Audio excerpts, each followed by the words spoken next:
Baiklah, podcast kali ini kita akan membahas webtoon Must Be a Happy Ending episode 61. Di awal panel kita diperlihatkan Yunwoo yang menemui Suzy yang sedang berkeluh kesah menceritakan curahan hatinya.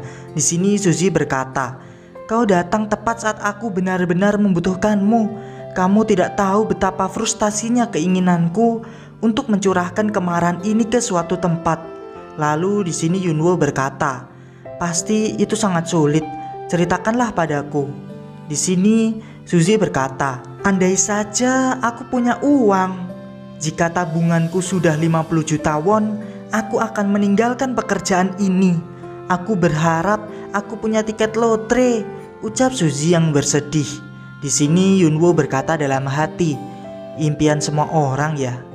Lalu Yunwoo berkata, "Kalau dipikir-pikir, apakah kau selalu menggunakan nomor yang sama?"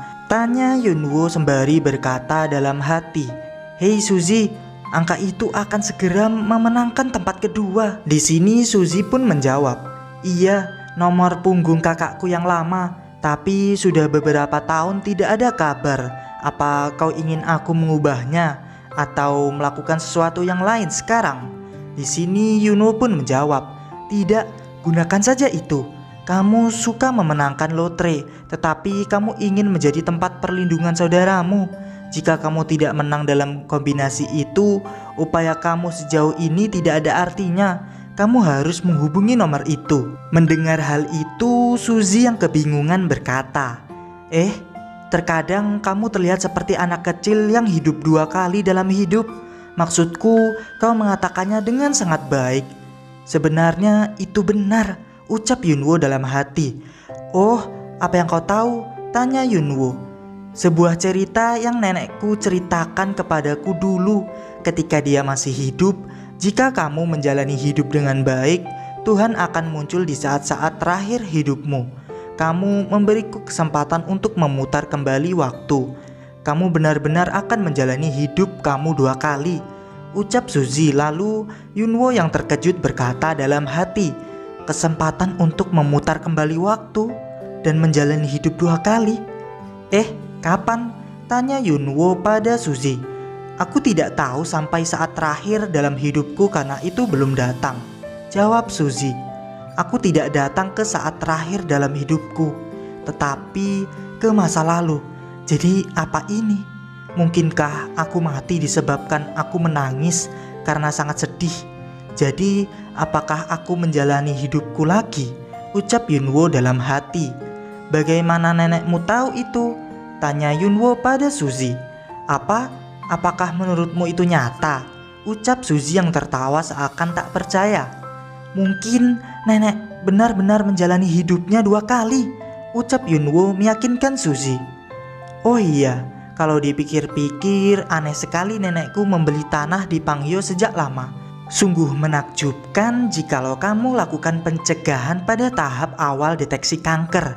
Ya ampun, sudah waktunya untuk kembali ke perusahaan opaku," ucap Suzy yang kaget HP-nya berbunyi terdapat panggilan telepon. Di situ Yunwoo bertanya, "Apakah kamu manggilnya opa bahkan di depannya?" Lalu di sini Suzy menjawab, "Tidak, itu sepenuhnya resmi kalau di depannya." "Apakah kamu masih memanggil suamimu senior? Kapan kamu akan mengubah kebiasaan itu?" tanya Suzy pada Yunwoo. Yunwoo pun menjawab, "Tidak, aku baik-baik saja." Di sini Suzy berkata, "Coba panggillah dia opa juga. Itu akan benar-benar meleleh. Jadi mengapa tidak?" Mendengar hal itu, Yunwoo hanya kebingungan sembari tersipu malu. Kini kita beralih adegan. Sesampainya Yunwoo di rumah, ia memegang HP-nya dan berkata, "Iya, kami benar-benar pasangan sekarang. Aku membutuhkan nama panggilan yang tepat." Tiba-tiba HP Yunwoo berbunyi. Ternyata Sunjae lah yang menelponnya. Ia mengangkat telepon dan berkata, Halo. "Kurasa aku akan terlambat hari ini," ucap Sunjae. "Apakah kamu sangat terlambat?" "Entahlah, aku mungkin selesai 3 jam lagi." "Pasti sulit." Lalu Sunjae pun meminta Yunwoo untuk tidur terlebih dahulu. Di sini Yunwoo menjawab, "Tidak, aku akan menunggu." ada yang aku harus katakan, jawab Yunwoo. Mendengar hal itu, Sunjae berkata dalam hati, apa yang harus dikatakan? Maksud kamu apa? Baiklah, aku akan pergi secepat mungkin, ucap Sunjae. Nah, waktu pun berlalu. Nampak Sunjae yang sudah sampai di rumah. Lalu ia pun membuka pintunya dan berkata, aku pulang. Apakah kamu di rumah, Yunwoo? Ucap Sunjae mencarinya. Lalu ia masuk ke dalam kamar dan melihat Yunwoo yang ketiduran di kasur. Dia ini, bagaimana kamu tidur begitu tak berdaya? Bagaimana jika aku memiliki sedikit pikiran buruk? Oh, itu bukan masalah besar karena aku sangat baik. Tidak, kenapa aku bertahan? Dia istriku, bukan orang lain. Dia istriku dari hubungan yang sah. Seseorang yang aku cintai dan yang menyukaiku. Pasanganku, ucap Sunjae dalam hati sembari naik ke atas Yunwoo. Dan di sanalah Yunwoo terbangun dan membuka matanya. Apakah kamu bangun? Tanya Sunjae. Di sini Yunwoo bertanya balik. Kapan kamu datang? Barusan, jawab Sunjae mencium Yunwoo. Senior, aku masih sedikit mengantuk, ucap Yunwoo mengusap matanya. Senior, ucap Sunjae bingung. Sayang, jawab Yunwoo. Apa? Aku tidak dengar, ucap Sunjae yang mencoba memancing istrinya. Jangan bercanda, kamu mendengarnya. Sayang, jawab Yunwoo. Kamu punya sesuatu untuk dikatakan. Aku penasaran, akankah kamu melakukannya besok? Tanya Sunjae. Aku sudah melakukannya sekarang, jawab Yunwoo. Apa? Maksud kamu apa? Apa yang kamu katakan padaku? Tanya Sunjae. Sayang, kamu telah... Di sini Yunwoo malu banget dan berkata dalam hati, aku sangat malu untuk mengatakan ini. Bagaimana aku mengatakannya? Tiba-tiba Yunwoo terbangun dan disinilah Sunjae bertanya, kenapa bangun? Pengen bangun, jawab Yunwoo. Oh, apakah kamu baik-baik saja? Tanya Sunjae yang tersenyum. Tidak seperti itu, maaf karena tertidur, tapi aku sangat mengantuk dan aku masih mengantuk. Sepertinya aku juga tidak bisa tidur nyenyak malam ini.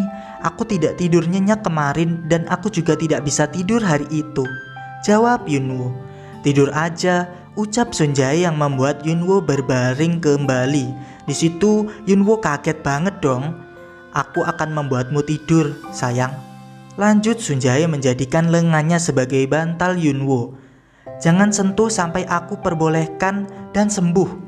Jika kamu terus menyentuhku, aku akan pergi ke kamar di sana dan tidur sendirian, jawab Yunwoo yang membelakangi Sunjae. Aku kan gak ngapa-ngapain, ucap Sunjae yang cemberut. Aku akan mengakuinya jika kamu membawakan aku laporan yang mengatakan bahwa kamu gak bakal ngapa-ngapain, jawab Yunwoo yang sinis pada suaminya. Jangan berlebihan sampai sembuh, mengerti? Lanjut Yunwoo.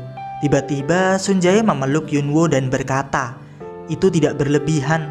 Jika aku tidak memaksakan diri, aku tidak berlebihan. Aku juga tahu bagaimana menjaga diriku sendiri. Menyentuhmu lebih membantuku. Karena itu membuatku merasa lebih baik. Lalu di sini Yunwoo menjawab, baiklah, kau bisa memegang tanganku dan kau bisa menciumku. Tiba-tiba Sunjae bangun dan naik ke atas Yunwoo. Oh iya, kalau begitu ceritakan batas izinmu. Seberapa jauh aku bisa menciummu?